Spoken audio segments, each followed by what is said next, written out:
Hello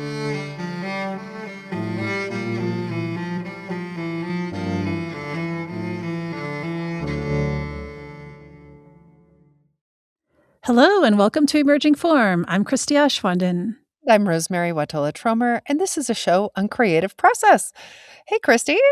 Hello, Rosemary. I am really excited about today's show because it's kind of about something that I think a lot of people experience, but we don't maybe talk about as much as we should, and that is quitting. And not just quitting, but sort of the grief that can come with quitting something that's important to you. Yeah. Yeah, I mean, I think that anything that we've been doing that we create some identity around, Yeah. and not like I say we create the identity, it just becomes our identity because we do it, right? But how do we say goodbye to it? And what are the feelings that go along with that? Yeah, it's a big deal. It's a big deal. And I think it's something a lot of people experience both in their creative lives, but also in their professional lives. Our guest today is going to talk about that. Have you experienced that sort of loss yourself, Rosemary, ever? Oh gosh, I mean, the first thing Yeah. that comes to mind actually is the the first identity that I really remember being like, "Oh my gosh, I'm going to lose this if I do. Who am I?" is when Eric and I used to live on top of the mountain. And for those of you who don't know, my husband and I used to live in the highest home in North America at 12,000 feet on top of the Telluride ski area. And uh, we lived there for 7 years. It was an incredible life. I loved it so much. And when we moved off the mountain, I thought, "Oh no, who am I going to be if I'm not Rosemary who lives on top of the mountain?" Do you know that that fear was profound for a little time, and the moment we moved, I never once thought of it again. Like, it turned out to be That's absolutely so nothing, interesting. but I was aware of it, Mhm. and I didn't grieve that life. I think I was like, "Oh my gosh, we really lived that life." Mhm. And then we lived the next, but I was really aware of losing that identity. Mhm. Yeah. Well, and that brings up an interesting point too, is that there's kind of 2 different types of identity, right? It's like your own identity that you feel yourself, but then there's also the external identity. It's like, how are people viewing me and who am I to them? And probably that living on the mountain, a lot of it was that, you're around town and people are like, "Oh, there's the woman who lives on the mountain." It was other people, but I think it was also really it was such a big part of my life. Christy, it took Well, so yeah. long just to get home. It just I everything can't believe you my did that whole 7 world years. revolved around that, like, Yeah. it was such an epic adventure all the time. Yeah. I mean, it's always true. I think it was other people and what did they think about me, but if it wasn't gonna take me 3 hours to get home, what was I gonna do at that time? Like, what and what were we going to do if we were around other people? And, like, Mhm. because it was such a secluded, it was just me and Eric up on that little in that little cabin on top of a mountain all the time. So, I think it was yeah, it was other people's perspectives, but also that it was a full lifestyle. It was Yeah. everything. Everything revolved living up there. Yeah, profound life change, yeah. Yeah. So what happens when we let go of these things? What happens when we move on? Do you have one that comes to mind, a moment when you shed an identity and how hard it Uh, was?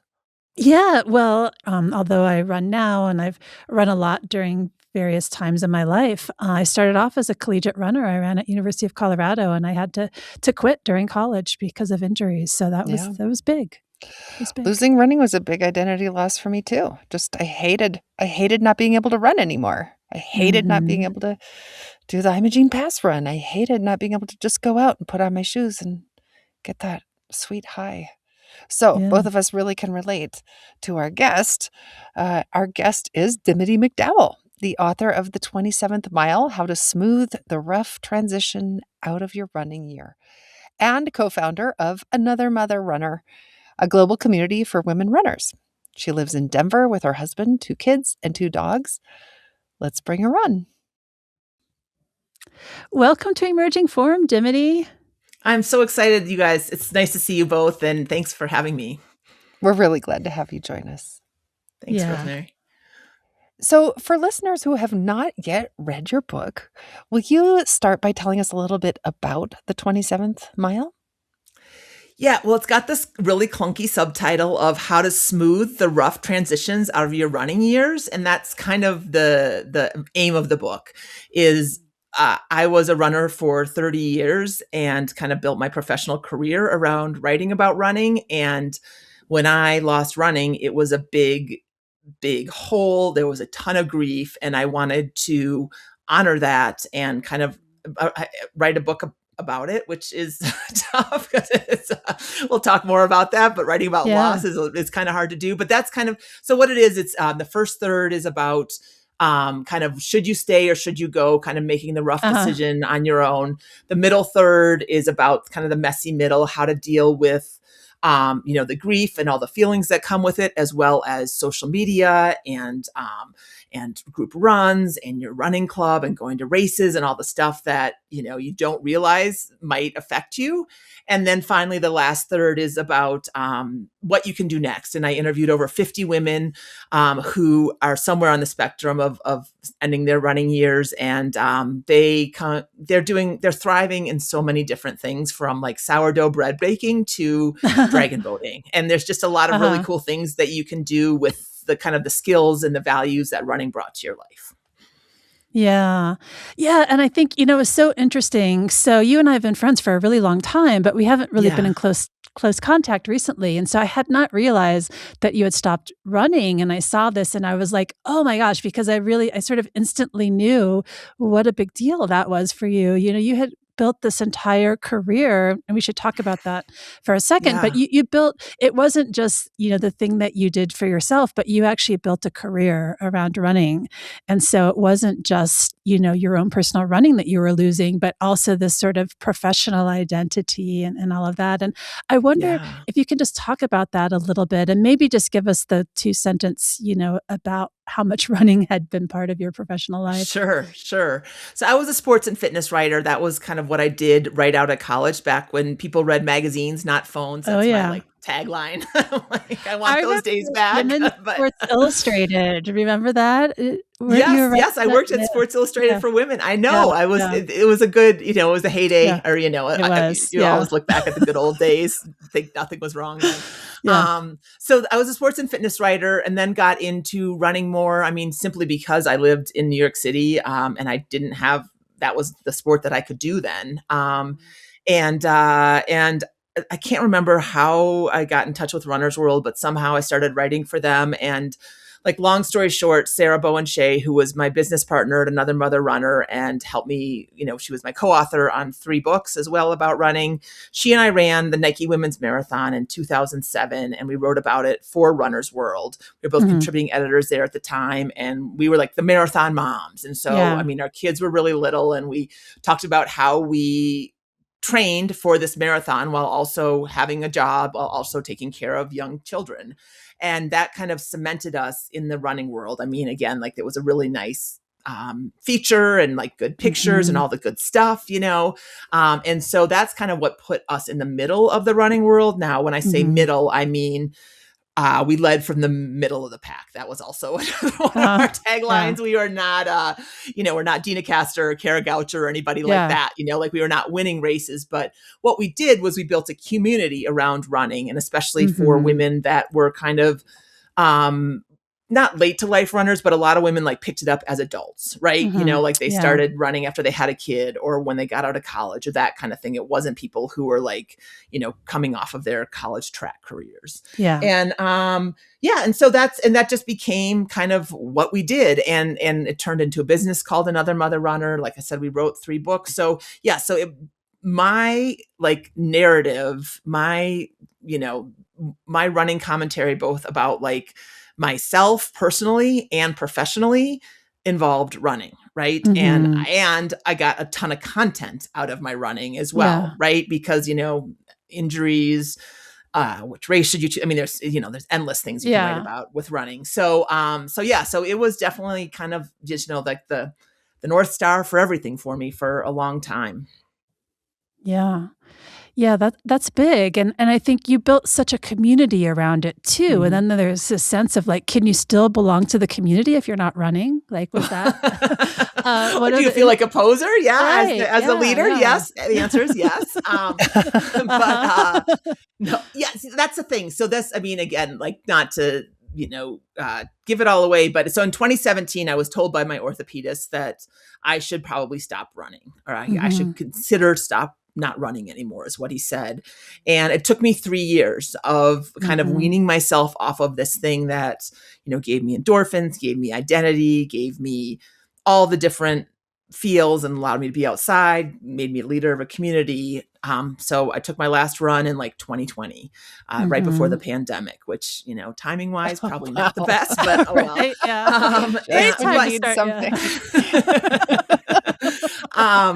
But that said, I also felt like we all know running is a high impact sport. I mean, I'm not the only one who was in a chronic injury cycle and could not kind of put together, if I got through one half marathon, like I never had a season of racing, I always was like, okay, one race, big break, one race, big, just trying to kind of keep myself healthy. And so I knew that there were a lot of other women and athletes. I mean, I say women, but I really mean runners and athletes, because it affects men too. And I have heard from some men who have really, the 27th mile has resonated with them, but women is just my, default option. And I wanted to kind of make it clear, like, I have a hard time, not being myself, and so like, they knew that I was suffering. They knew that I got injured. I spent a ton of time in, one of those walking booths forever. And, and I, so when I got that news from my orthopedist, like I told them about it, right? I said like, here, this is what's going on right now. And that last kind of 3 years, 2.5 years was just kind of like a slow fade out. I mean, it wasn't like I was running a ton. I was, like kind of just trying to preserve a couple miles a week. Yeah. Well, and I'm thinking, so here you have this relationship with an audience, and they have maybe some expectation for you to be a runner. But what I'm hearing you say is also that you understood that they're also going through, at least some people are going through something very similar to you, in that your audience is also experiencing, at least some of them are experiencing, this has been my identity, and now I'm being told I can't do it anymore. And how did that shift affect your audience and your relationship with your audience? I mean, so I still came in as kind of a coach. I'm definitely like, here, if you want to run, I am here for you. I will help you be as efficient and speedy and, anything you want. Like I will, I can do that.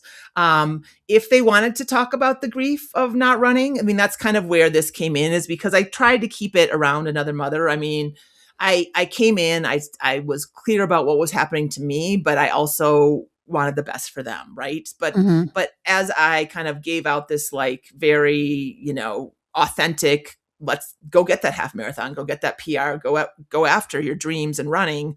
I was also like hiking. I was like hiking rim to rim in the Grand Canyon. And I did, Half Dome in Yosemite and a couple other like epic hikes where I was like, and I talked about those, like, so I gave them, a glimpse of what it looks like on the other side. Right. And I also swim and bike a lot. One of the things that I did to kind of prolong my running career was get into triathlon. So I was swimming and biking a ton. And, I was just kind of narrating my athletic life while still encouraging it in theirs. And I mean, I didn't get any pushback or anything. I mean, they were the AMR community is amazing, and they were very, very supportive. And again, like I got a lot of echoes of like, yeah, this has been on my mind, or I see this coming down the road for me, or, thank you for, setting up different programs and thinking about, I changed, like I didn't call myself a runner anymore. I called myself an athlete. Like I just tried to kind of like consciously, when it felt right. It wasn't like, okay, I'm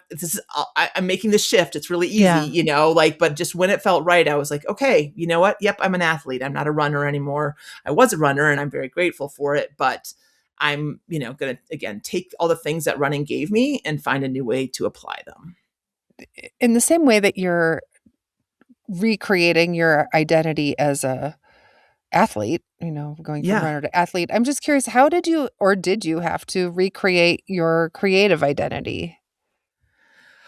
Oh, that's a great question, Rosemary. My whole maybe this sounds really flaky, especially if you're a serious athlete, because, but this is my perspective, so I'm not gonna apologize for it.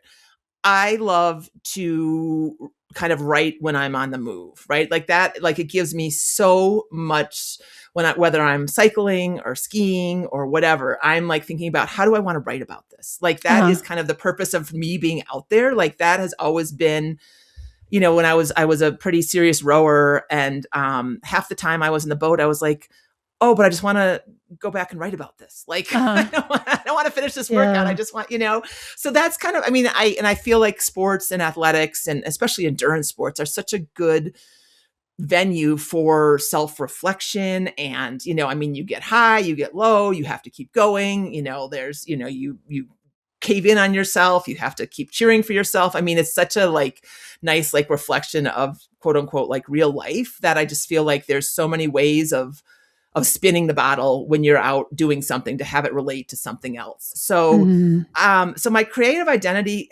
hasn't really changed. I'm thinking about changing it a little bit now, because I'm not sure how much more juice I can squeeze out of my mediocre running career. But I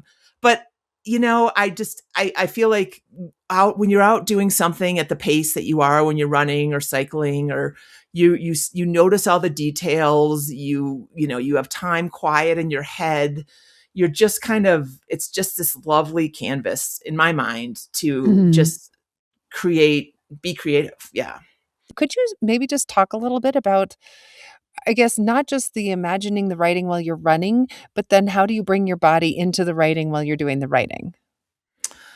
Oh, that's a good question. Another great question. So I think, running does set you up really well. When you're out there, you have that rhythm, right? You're just like left, right, which is again, like cycling or skiing or swimming or anything where you can kind of not worry so much about form or a ball or teammates. And you can kind of just find your own rhythm and zone and just kind of get in there. And it just feels so, you just feel so alive. You just feel so alive. Like your blood is pumping and everything feels good. And I think the key to bringing that alive on the page is the details, right? And being very like honest about it. I remember once I talked to Kara Goucher, and she was talking about how, she wears sunglasses. I can't remember what race it was, but she had sunglasses on because she didn't want people to kind of like big sunglasses. So like, she didn't want people to see her face, or as much of her face as possible, because she was really hurting. Right. And like, we don't see those pictures of people really hurting. It's more so we do now, through social media, and people are becoming a little bit less, like look at me in all my glory, and instead like look at me in all my realism. But so going back, like the details, like what did it feel like? What did it smell like? What was I thinking about? What hurt on my body? That was an easy one for me to always be like, okay, something hurts. And also just again, like, cause when I sit down, often I would like finish a run, or if I'd finish a race, I would be really, I would really take time and just like grab a Post-it and take a minute and just like write down 4 or 5 things that I wanted to remember, because, it's so easy to let it go through the brain, come on one side, out the other. Dimity, I want to switch gears a little bit here. I know you've written many books, 3 or 4? And as far as I know, all of the other ones were written with someone else. Is that right? Yeah. Yeah. Yes. You also wrote a book with a physician. I remember you and I sort of bonded over that many years ago. But you and Sarah wrote these other ones. This is the first one you've written together. Am I right about that? Or written by myself? Yeah. Can you just talk about that a little bit, and how that was different, and what that was like? It was really hard. I won't lie. I was expecting it to be easier than it was, and it wasn't. Yeah. That's pretty much in a nutshell. I feel like that's book writing in a nutshell, right? Yeah. Writing a book. I expected it to be easy, and it wasn't. It was helpful for me to have, like I said, I interviewed a ton of different athletes for this, plus experts, right? So I had like 60 interviews to go off of, which was really helpful because I had different stories to share, different perspectives. And that gave the book so much texture and depth that I couldn't have had on my own. I couldn't have written this without talking to other people because, again, it's not interesting to just be like, yep, I had to stop running, so I stopped. I mean, certainly you can put my grief and all that stuff in there, but that's still not 80,000 words. It's a lot of words. Yeah. So it was definitely a challenge. And the other part of this that was a challenge that I alluded to at the beginning is writing about loss. I haven't done much of that, right? Like I haven't written a lot about, feelings, yes, a little bit, but I'm really good at telling, the typical runners, typical magazine narrative, right? Where you have a feature story and you talk about, your own experience, and then you talk to some experts and you have 3 or 4 sidebars and that's good, right? But it's always about doing something, right? It's always about, how to ride a century or how to get a PR, or it's usually, it's based in some kind of achievement. And this is clearly not an achievement. And it is coming to grips with something that, defined you for a long time. And that was hard. And it just, stupid stuff, but I think your audience will appreciate writing losing running and quitting and stopping running and try to find different words for that, without it just, that after a while, you're just like, all right, I'm just going to write it again, Yeah. Okay. That's a great point though, that you've been used to writing more how to and writing about the body, but less about feelings. And what kind of work did you have to do yourself in order to be able to do that writing? Or is it possible that the writing itself was also part of what helped you to grieve? So I kind of started on this book in 2024. So it was 4 years after I'd stopped running. So I feel like time, out of all the things helps the most, right? Certainly there are a lot of things you can actively do, but just getting some distance from it and realizing kind of that your life will go on and you will still find sweat and joy in other places is great. But there were definitely times where I was, crying at the keyboard again, kind of reliving what's going on, or also it was so raw and fresh for a lot of the athletes in the book. And so kind of just by, just standing in their shoes and kind of feeling how they feel, it brought me back to how I felt. So personally those feelings. And then, just to talk more about, practically, I definitely found myself doing research, which was fun. Usually I'm, talking to some experts, interviewing experts, but not really consulting books and, articles and stuff. That's not the kind of writer that I am, but learning about grief, different theories about grief. And then also thinking about kind of the bigger perspective of running, where it fits in and why it's so important to us. And, just kind of trying to expand the view a little bit and kind of bring in more resources and different perspectives. Yeah, for sure. For sure. And I think there is something uniquely challenging about writing, when you're writing about other people's losses and about their emotional, issues and all of that. It takes a certain sensitivity, of course, but I think that there's sort of a trick to sort of taking it in and being a good listener, but also not taking it on, right? And that can be tricky, and I wonder if that's something that you grappled with a little bit. A little bit, yes, for sure. A lot of the women that I talked to were like, wow, this is like a therapy session. Literally, we were on Zoom and I was asking them all these questions and, they got teary and they got excited and they got sad, all the different things. And hearing their stories, I definitely wanted to give them the respect and the due that they are worth. And also, again, not trying to solve it for them. And that's, kind of my MO is to try to solve things for people. So that was hard. I would there were 2 women that were doing this 4.5 mile, I can't remember if it was kilometers or miles, but anyway, I was swimming the Maryland Bay and I'm like, oh, you guys got to get together. And I'm like, because they were both training for it. And, just trying to always kind of keep people hepped up, keep going, right, yeah. Okay, so I have this is a kind of a different question, and that is, so you've built this amazing career all around running, and it's sort of running, and now you're not running. And, so we've been talking about this as a sense of loss and you're losing something. But I wonder, another way to look at this is that it's an opportunity and that this is a chance for you to create a new identity and to, start writing about other ideas and issues and things. And I wonder if that's something that you've been doing at all, and if there are sort of new directions that are opening up for you that are exciting. Yeah, I definitely don't feel so siloed in the running sphere anymore, So yeah, that's good. I'm still in this, like, I realized how important exercise is, which is kind of a cliche, but like, I want to continue to put words and thoughts and essays around staying active, staying mobile, staying strong for as long as you can. I think with a dose of reality, right? I think sometimes, especially like, I don't know where you guys are in your life. I'm 53, like definitely menopausal, and I get served up all these ads that I am just like, that's not what I look like. That's not what I feel like. Or it's, aren't you so tired? Aren't you so this? Right, aren't you so that, and it's like, I like to give a little like reality to that, and keep it real, but keep it inspiring too, in a way, that so it feels accessible to everybody. So that's kind of where I see it going. I mean, we'll see. I don't have any like big ideas other than like, I just like to continue to write about, I just got a gravel bike. I'm excited to write about that, just stuff like that, Mm-hmm. Yeah, definitely. How do you stay creative without running?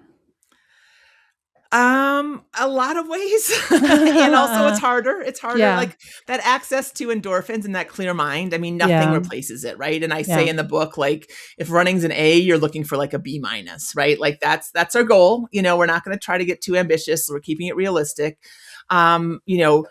Morning pages have been integral to, I've kind of found those about 3 years ago. I mean, I knew about them for a long time, but I finally implemented them about 3 years ago. And that has been really helpful, especially because a morning run used to kind of anchor my day. And I still exercise, but if I'm going to go for a bike ride, I'm not going to be able to go at 5:30 in the morning most days, right? Because of the dark. So morning pages is great. Getting out on my bike is great. Just moving through the world, being in the pool where I can kind of, I know that I'm quote unquote safe, and and I can just kind of like let my head go as I go back and forth doing my laps. That works too. But yeah, I mean, I think it's very similar. It's just not quite the same. But again, like I'm not gonna, it's hard for me. I'm trying really not to be like, oh, it used to be better, right? Because that's just gonna be suffering, right? So like, this is what I have now. I have my morning pages. I have, books that I like to read, and then I have my activities that I can do. But I don't get a lot of, just in case people are wondering, I don't get a lot of like ideas from strength training. I strength train a lot more than I used to. But, and I'm better about it, like mobility and, planks and all the things, but that's not it's not the same thing, is it? I wrote a poem about how strength training is a lot like grief. So in the more fluid we become with our grief muscles, the more we're able to do it. I don't know. That's so interesting. Yeah, you have to put that in the show notes. Yeah. Anyway, I have very few strength training moments where I'm like, yes, strength training. This is so creative, and it had to do with grief, which is, I guess, in keeping with your comment. Well, thank you so much for joining us, Dimity. It's been wonderful to have you. Fun, yeah. And for those of you who are paid subscribers to Emerging Forum, next week you will get to hear the continuation of this conversation, our special bonus episode with Dimity, in which we will talk to her about some of her other creative habits and some other fun stuff. So go to emergingforum.substack.com to do that. Thanks, Dimity. Thanks, you guys, so much. This was really fun. Yeah. If you like our show, visit us at emergingforum.substack.com, where you can find more, including show notes and back episodes. There, you can also sign up for our bi-weekly newsletter or become a paid subscriber, which gets you bonus episodes every other week. That's emergingform.substack.com. You've been listening to Emerging Form. This is Rosemary Watola-Tromer, and my co-host is science writer Christy Ashwanden. Our fabulous audio producer is Cherie Turner, and our music is created and performed by Kira Kopostansky and edited by Leah Shaw. Kate LaRue designed our logo, and Jack Mueller, of course, inspired our work and the name of this podcast. As he always said, you must obey the poem's emerging form. Until next time.